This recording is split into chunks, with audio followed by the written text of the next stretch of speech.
Welcome back to my playthrough of Sleeping Dogs. As I mentioned, someone just ran someone over, then other people ran over her corpse. As I mentioned at the end of the last episode, I'm going to do the 2 outstanding races. This race actually appears to end practically near the start point of where the second race begins. So if I manage to win this race, I will immediately be able to do the second race because I'll be right at the start point. Okay, it wants a Class A car. I could take the DZS, but I'll take the Velociter because I can't drive that one very well.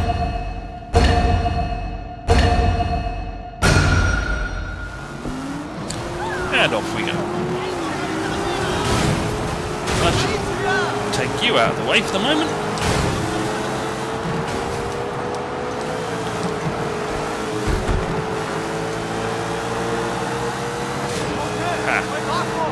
My car's faster than your car.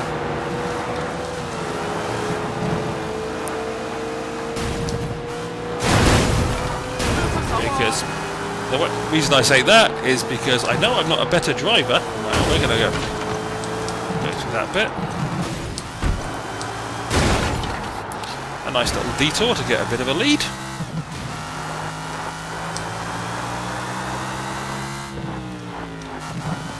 Glance up there to make sure I hadn't decided that I'd cheated and put me at the back. Seemed like a perfectly legitimate detour to me, but sometimes games don't like you taking little detours.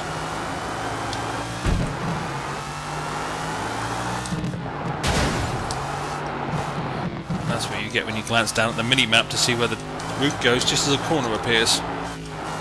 And I went the wrong way. Well, I went the long way round.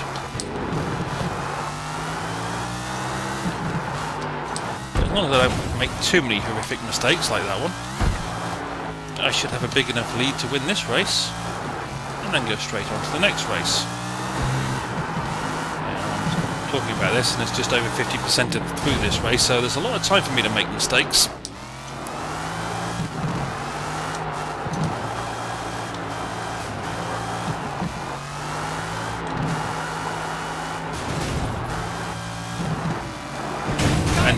And hit things. I suddenly seem to have developed the habit of doing, for no apparent reason. Yep, I seem to be hitting everything that's possible all of a sudden.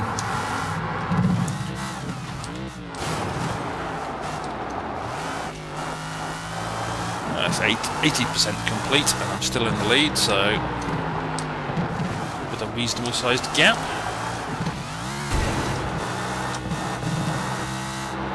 We'll take a shortcut.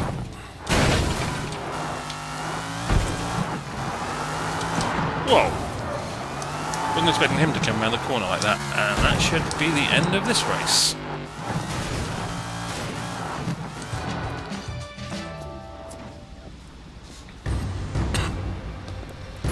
And that's a new best time for me on that race. Apart from the $25,000. There's nothing else to it, and like I said, I will immediately go on to the next race and scare the living daylights out of everybody as I'll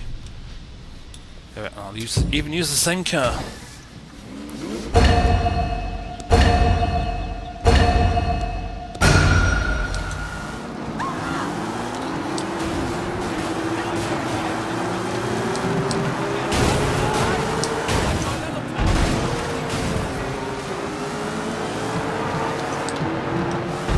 Lead, and I intend to keep it.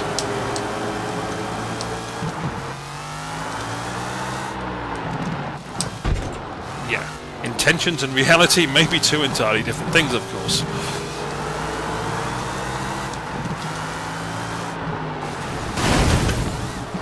Especially if I keep driving like this.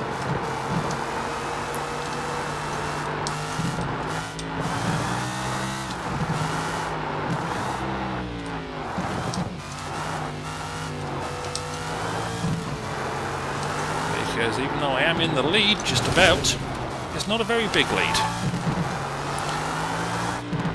But there again, it's a lot shorter race, so it may be enough.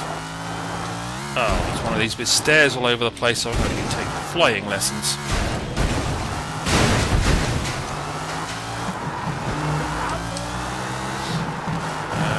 Okay, I think I've got to jump over the ramp.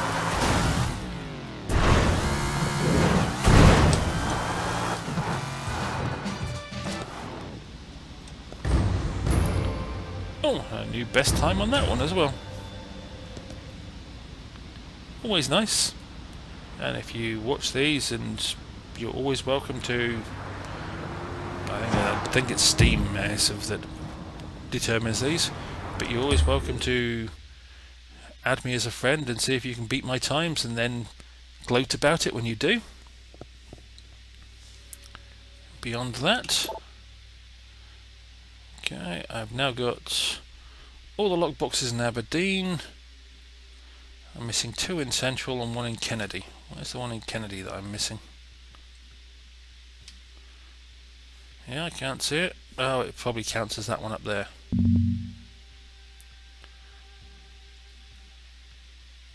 And there's that one there. Well, oops. Didn't I click on that? No, I did click on that. Ah, okay, it's a grey line, so... Well, because those races were a lot faster than I thought, and I don't want to start the triad mission in this episode because that will probably go on a while. I'm going to go on a nice little driving spree to pick up these 2 lockboxes. Now, you may choose to stop watching at this point because it's going to be a long drive to pick up 2 boxes. Possibly not the most scintillating thing you can watch me do. However, I will see what else I can think of to chunter on about for the duration. Oh yes, well, as I'm coming close to the end of this game, the next game will depend on whether or not I can actually get StarCraft to work on Windows 10. That's StarCraft the original and the Brood Wars expansion. Because that is the next one I'm going to try. Failing that, even if I do, I'm planning on doing some kind of playthrough of Covert Action, which is a really old 1990s game, I think, by Microprose Studios, which is actually available on Steam for about $7, or there's a more expensive way you can get it with a bunch of games from that era as a bundle. But Covert Action was a fun game. It was, I think Sid Meier said, he's the guy that actually wrote it, the guy behind Civilization and all those other wonderful games,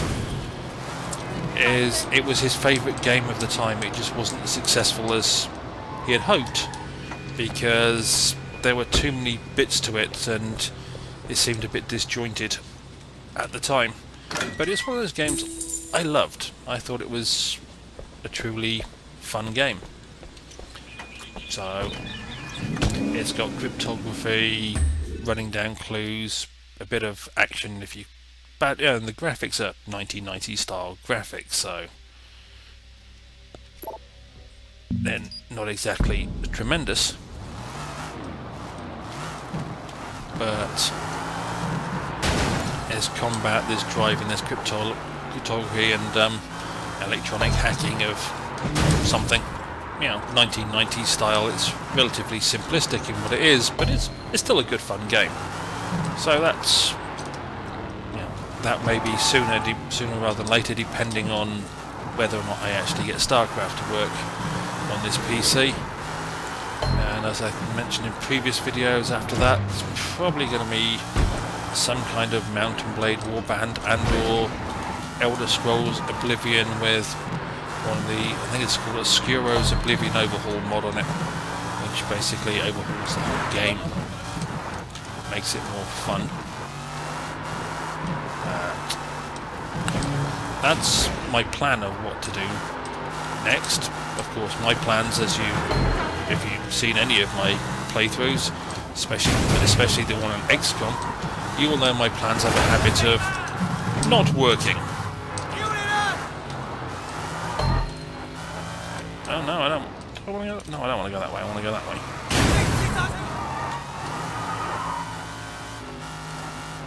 But as I say, that's my plan.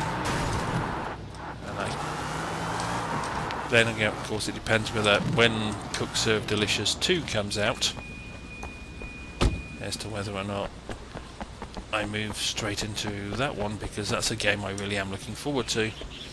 And possibly Bannerlord as well, the next Mount and Blade game. Now, it's meant to be released in 2017, but it could be late 2017 or early 2017 for Bannerlord. It's been years in development, so who knows when they'll finally finish it.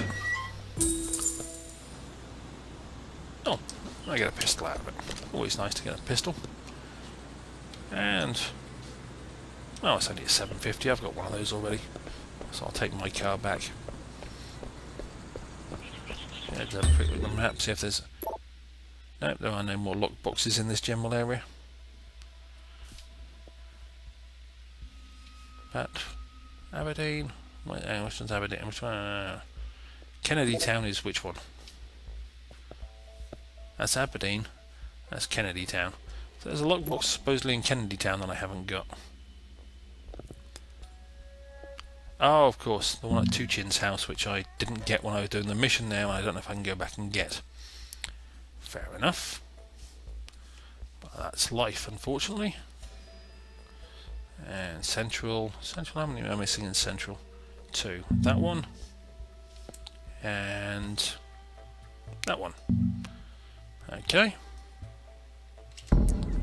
Well, I may pick those up, but I'm not going to make you suffer through me driving a long way to get those two. I just thought I would stretch this episode out a little bit because it was going to be really short with just the 2 races in it, and there wasn't much else I could really do. So that's it for this episode.